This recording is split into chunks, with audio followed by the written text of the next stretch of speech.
Ninambe beqhatha umathanga itshiche ezalwa umaswapula lapha kwaMgiliji emashini libumbeni ihora lesikhombisa mbukeli nazi indaba ithimba leindaba zesizulu selididiyele okwambu ukuphakela zona angabe ngisapholisa amasembe angihlale kuzona ithonto nazi ihamba phambili sihlwa nje. The DPCI has made significant inroads in apprehending individuals involved in high-profile cases, thus ensuring accountability. Inhloko yophiko lwamahawks uDokotela uGodfrey oselube nenqubekela phambili kuboshweni kwegilamkhuba emacaleni amakhulu abandakanya inkohlakalo kanye nokukhwabanisa. Register those affected with an intention to move them to a temporary place where all of them will go. Kushone abantu abane kwathi abangaphezulu kwamakhulu amabili basala dengwane ngesikhathi sakhiwo sithungeleka ngomlilo eJeepistown enkabeni yedolobha iGoli.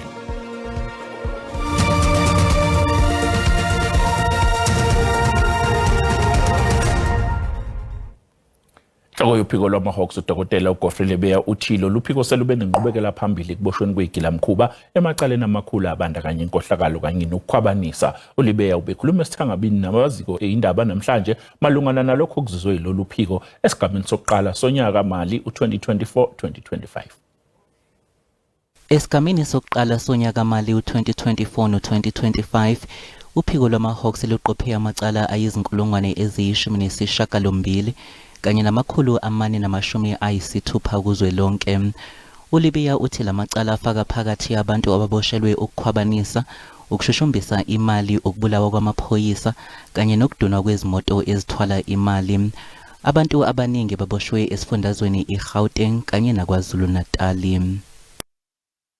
Has made significant inroads in apprehending individuals involved in high-profile cases, thus ensuring accountability and justice for the victims. uLebeya uthi abasolwa abangaphezulu kwamakhulu ayisithupha namashumi ayisikhombisa sebevelile ezinkantolo ezahlukene. Kulabasolwa abangamaphesenti angamashumi ayisikhombisa nasikhombisa bangumsinsi wokuzimilela kuleli bese kuthi abangamaphesenti angamashumi 23 babe ngabokudabuka kwamanye amazwe. Ephawula ngodaba lweplazi likamengameli wezwe iPhalaphala, uLebeya uthi amahawks yasalinde ukuzwa ku-NPA ngaleli cala. Currently, the prosecuting authority is applying its mind. So there were some queries that they sent back for us to look at, and then we attended and submitted the matter back. So we will be guided by the prosecuting authority. Do we still need any other evidence? uLebeya uqinisekise izakhamuzi zakuleli ukuthi amahawks wokuphenya kanye nokulwa nobugebengu. Lo isikhulu esiphezulu ekhomishani yengameli ukhethwa eyimeli kuleli IEC uTerry Tselane noseyinhloko esikhungweni esithekela ngolwazi ngezokhetho emazweni aseAfrika iInstitute of Election Management Services uqagula ukuthi inguquko ezichitshiyelwe kabusha esigabeni somthetho ophathelene nokuxhasa ngemali kwamaqembu ezombusazwe la eNingizimu Afrika kuzofanele ukhuthaze kakhulu iningi labesifazane ngokubamba iqhaza eligqamile enhlakeni iphathelene nokhetho kulelizwe. Udaba lokwesekwa ngemali kwamaqembu ezombusazwe ngabaxhasi luke lwabasematheni kakhulu ezinyangeni ezedlule kulandela isinyathelo sanhlangano ezimele iMy Vote Counts. uTerry Tselane uthi umthetho wezokhetho ngokuxhaswa kwamaqembu ngemali kuzofanele uvune kakhulu nesigatshana sokumeleleka ngendlela enokulingana phakathi kwabesilisa kanye nabesifazane ezinhlakeni zezokhetho. It would have meant that political parties would get allocation 70% according to the number of seats they have, 20% according to women representation, and 10% equitably. That would have changed the legislation basically to force the political parties to ensure that there are more women participating in parliament. Nakuba iPhalamende laseNingizimu Afrika lingelesibili eAfrika ngokumeleleka kwesibalo esithe xaxa sabesifazane ngemva kwePhalamende laseRwanda, ukhomishana weIEC uJanet Love uthi umbono ngokusetshenziswa kodaba lokuxhaswa ngemali kwamaqembu njengomzamo wokuvala igebe lokumeleleka kwabesifazane akuyona into entsha. Just to give an example, political party funding. There are different places throughout the world who use various kinds of political party funding arrangements in order to encourage and leverage the possibility of the state to enable political parties to be much more conscious and mindful of promoting women at different levels within their organizations. Phakathi kokubhekiwe ngaphansi kahulumeni omusha wobumbano kuleli ukuthi uzokwazi yini ukubukela eduzane isimo samaqembu ezombusazwe ngendlela yokwabiwa kwezikhundla ehambisana nezinga lokumeleleka ngokobulili. Bangaphezulu kwamakhulu amabili abantu abasali beyimtshingi betho ubani ngemva kokususwa kwabo esakhiweni esisha sangqongqo eJeepistown eGoli namhlanje kuseni kulesigameko kudlula emhlabeni abantu abathathu kwathi abane baphuthunyiswa esibhedlela. Imeya yaseGoli uDada Mrero uthi ke kuzothathwa inyathelo mayelana nezakhiwo eziduniwe. Futhi umlilo uqubuke esakhiweni sesasha windiva nalapho eminye imindeni elahlekelwe khona abathandiweyo bayo eJeepistown eGoli. Lo mlilo uqubuka nje akapheli nonyaka kwasha kwangqongqo isakhiwo usindiso kwadlula emhlabeni abantu abangama-77 kwathi abayikho nama-50 basuswa kuso isakhiwo. Kulona waseJeepistown kusola ukuthi imbangela yokuqubuka kwawo kube ukuxhunywa kogesi ngokungemthetho. Ukhulumela bezimo eziphuthumayo eGoli Robert Malaud uthi lesakhiwo asikaze sakulungela ukuhlala abantu. The building is an abandoned building. There's a lot of partitions and sheet metals which the residents have been using to divide the building. The building is actually this area where we are. It's actually an industrial site. If you look around, you'll see. Mayor seGoli uDada Morero uthi kusenziwa uphenyo ngokuthi ubani umnikazi wesakhiwo. We now know that it's owned by a particular company, so we are continuing to finalize the investigation so that we can get the owners also to take responsibility of their own property and what has happened into their property, whilst of course the city has an obligation to deal with the current situation and the situation therefore after. Labo abaphazamisekile bazohanjiswa endaweni abazohlala kuyo okwesikhashana.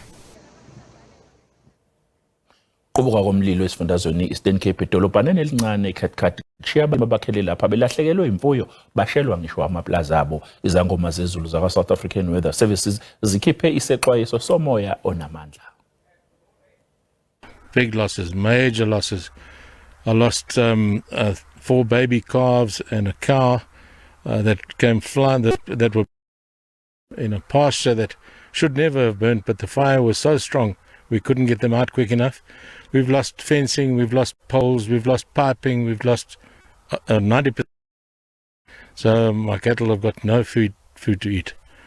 I think it was just carelessness on the part of somebody over the back behind us. The conditions were perfect for a fire. It was hot and dry and very windy, and a match was thrown out or coals or something, and it just came and ravaged through our area. It's just a total disaster. We've lost probably in the region of 20,000 hectares in this fire alone.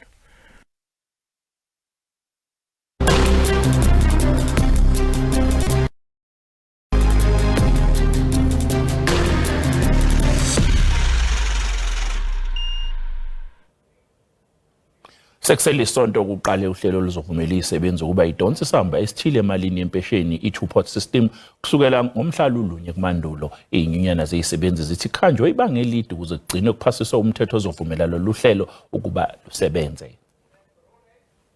Isimemezelo sokuvumela izisebenzi ukuba sikwazi ukudonsa isamba esithile emalini yempesheni senziwa ungqongqoshe wezemali ngesikhathi sokubhedwa kwe-COVID-19 ngo-2021.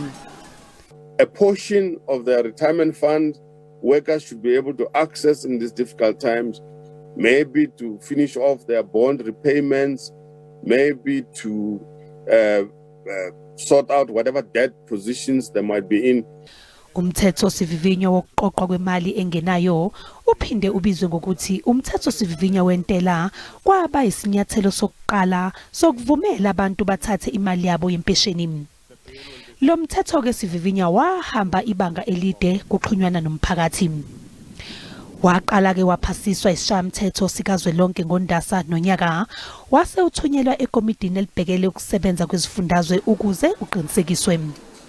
Ngesikhathi ke udlulisela ekomidini elibhekele ezemali kwakudingeka ukuthi kuchazwe inhloso yalomthetho kanye nenzuzo ehlongozwayo ezisebenzini ezingamalungu alesikhwama. The proposed two-pot retirement system by the Deputy Minister is primary concerns by the workers. The system will provide to workers, public sectors. Ngesikhathi ke ikomiti lithola lomthetho lenza izinguquko lazihambisa ukuze ziphasiswe. This bill actually seeks to give people the opportunity on the one hand to withdraw money because they're highly stressed given the 2008 financial crisis, COVID and so on. Izinyunyana ke zithi sekuhanjwe ibanga elide. We want, but the majority would have gotten what we hope to achieve. It's not going to resolve everything, but it's a good step forward. It lays a foundation for further reforms. We've already begun engaging with Treasury on the next batch of reforms. Upax uthi zonke iziphakamiso zezinguquko kuzobhekwana nazo uma sekuchibiyela umthetho wokuqoqwa kwemali engenayo yango 2024 eParliament. Mbukile sathi qoyitolo kanti manje sibuya sizophathela udaba oluthi isimo sishubile njengamanje asidinga ukukhuluma sidinga into ethi nansi imali ingabane ihlinzeka ngokudla ekoleni kwaZulu-Natal seyixwayise ngokuthi kungenzeka kuphazamiseka ukuhlinzeka kwegidigidi zabafundi ngokudla kulesifundazwe kusasa ngenxa yokungakhokhelwa kwazo.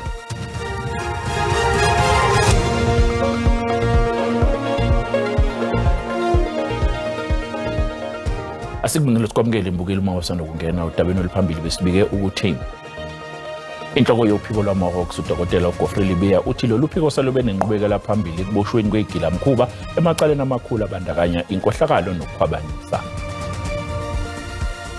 Mbukela sikhumbuzo ukuthi lezi ndaba oyibukayo ikhona ku YouTube na ku SABC Plus nokumele ukwenze ngena kuzo uyicinga amagama athi SABC izindaba na kanjani uzoyithola njengoba zinjalo. Ukusetshenziswa kwabanikazi bamabhizinisi ngokuphoqelela ukuthi bakhiphe imali yokuvikela kweindawo zabo zokusebenza sekwenabele naseCryfontein ngaphandle kwedolobha iKapa esifundazweni iWestern Cape. Abanye babadayisi basemgwaqeni kule ndawo bathi bakhokhiswa ngenkani imali okuthiwa ukubavikela okufanele bayinike laba bangamalungu amaqembu emgulukudu. Iningi lalabo abathengisa ematafuleni kule ndawo lithi selibhekene nesimo esinzima selikuqale izenzo zokufunwa inkokhelo echazwa ngokuthi yokuvikela bona kanye nebhizinisi labo kuthiwa kuqhutshwa ngamaqembu ezigebengu. Say they come 3 guys with a gun. They shoot there by the. I have the bullet inside. They shoot there on the roof. Take 700. They go, they take money, they take my phone. Now I don't have a phone. That's the thing. I think that's the thing issue that I do. And what have these people told you? What do you need to do to remain safe? He said 1 month for protection. They want me must pay 300 for protection. Le nkokhelo efunwa kubadayisi basemgwaqeni eCryfontein bakhala kakhulu ngokuthi izowisa umzamo wabo ukuzamela ngebhizinisi lokuthengisa. You can't do anything because if you don't pay they'll kill you or they'll stab you, so you have to pay. But like now you see a bag, you see that bag is my bag in where I'm staying. I pay for protection fee. You see, if you park outside, what? Yeah. Life is not easy, bro. Kusanda kubikwa nesigameko sokubulawa komunye wabadayisi basemgwaqeni ukukholakala ukuthi kuhambisana nesenzo sokufunwa ngenkani inkokhelo yokuvikelwa kwamabhizinisi alabo abathengisa emgwaqeni yalapha eCryfontein.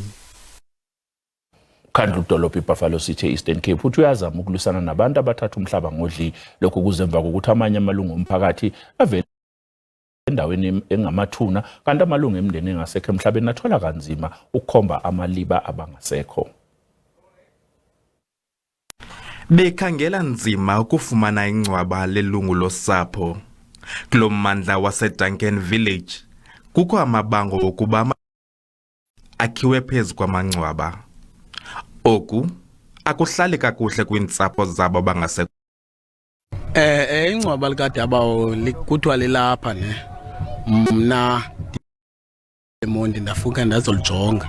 Xa nifumaniseka ingcwaba likaDabawo lephansi kwamagali apha because u93 uyabonakala le ndawo inamagali ing95 u95 ngulungabonakaliyo ukanti abo abahlala kulamatyotyombe bathethe benjenje siyazi ukuthi lo mhlaba lona wamangcwaba yaqonda but ke safumaniseka into yobana noko kuba sisokola thina yaqonda singenamagali noko ispace sikhona apha singaka senjalo umbutho we-Eastern Cape Human Rights and Missing Persons Unit uceba ukufaka amaphepha enkundla wokuba abahlali basuse kule ndawo zingaphelanga iintsuku ezingama-30 abongile yankisi kwiindaba ze-SABC eDuncan Village. Amabhizinisi ahlinzeka ngokudla ekoleni KwaZulu-Natal asexwayise ngokuthi kungenzeka kuphazamiseke ukuhlinzeka kwezigidi zabafundi ngokudla kulesifundazwe kusasa ngenxa yokungakhokhelwa kwazo. Abahlinzeka ngokudla ezikoleni bathi babhekene nengwadla yokuqhubeka nalomsebenzi njengoba umnyango wezemfundo ungakabakhokheli. Abanye bathi bakweletwa imali kusukela ngenyanga edlule kanti abanye bathi abakhokheliwe kusukela ngoMeyi. Lenhlangano yabahlinzeka ngokudla ezikoleni ithi amalungu aya amaningi acwile ezikweletini kanti abanye basengcupheni yokudlelwa izimpahla. Isimo sishubile njengamanje asidinga ukukhuluma sidinga into ethi nansi imali yenu. Lenhlangano isola umnyango ngokuhudula izinyawo yanxusa ukuthi kusheshiswe ukukhokhelwa. Kodwa imali kuyasixaka ukushoda kwemali ukuthi kuqhamuka kuphi ngoba le mali uma ngabe iqhamuka ka-national ifika izigaba in advance so akufanele ngabe kuthiwa sinesimo sokushoda kwemali. Umnyango uyavuma ukuthi kube nokubambezeleka kokukhokha kodwa uthi kwabanye kudalwe ukuthi bawafake sekudlule isikhathi ama-invoice. Kubhizi kuyaprocesswa siyakhulumisana nabo labo be-association sinalo ithemba lokuthi abaningi bazoqala bakhokhelwe ngomsombuluko abanye as iviki liphela elizayo. Ngonyaka odlule izigidi zezingane zesikole esifundazweni zahlala amasonto zingadlile ngemuva wokuba inkampani yathola ithenda yahluleka ukufeza izibopho zayo. Lokhu kwaphoqa umnyango ukuthi ubuyele ohlelweni langaphambilini lokunika osomabhizinisi abancane ithenda yokuhlinzeka izikole ngokudla. NguNonhlakanipho Magwaza ezindabeni ze-SABC eThekwini. Izakhamuzi zaseHezokwile Free State senxusa umasipala iTikoloho ukuthi ungenelele inkingeni yokugqoza kwamanzi. Bathi cishe sekuphela izinyanga eziyisithupha ompompi bengaphumi amanzi. Nyanga eziyisithupha amalungu omphakathi engenawo amanzi kanti lokhu sekuyimpilo yansuku zonke. Izakhamuzi kumele zizungeze indawo zifuna amanzi. Abanye bathi sekumele bakhokhele amanzi njengoba abanye abanamanzi sebeqalile ukukhokhiswa. Kodwa kumama oneminyaka engu65 ubudala usephenduke isisulu. Inkinga yamanzi ihlukumeza abantu abaningi. Kwesinye isikhathi siyalala singakaze siwaphuza amanzi. Sicela umasipala angenelele. Izakhamuzi zithi zikhathele ukuzingela nsuku zonke ukuze zithole izidingo ezibalekile. Kafushane uthi njengoba bewumphakathi omkhulu kangaka amanzi bawakha egcekeni la komunye umama wendawo. Lo mama uphoqeleka ukuthi avule amasango ekseni ukuze bangene ukuzokha amanzi. Umasipala waseTikoloho uveza ukuthi amaphampu abesetshenziswa ukukha amanzi kule ndawo asha ngoNhlolanja. Pumps that are customized to transport water for that distance. There are pumps that you cannot get off the shelves. There are pumps that must be manufactured specifically for that role. So we've had to wait through the orders so that we get the pumps. Okwamanje umasipala wesifunda Elijwe Liputswa uyasiza ukuletha amanzi kule ndawo.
Mbukeli siyayiguqisa lapha ezosuku nakusasa sobe sikhona. Unkosazana uzobe khona emini ngehora lokuqala ngibe sengibuya ngehora lesikhombisa kusihla ngizokwethulela linye. Sale.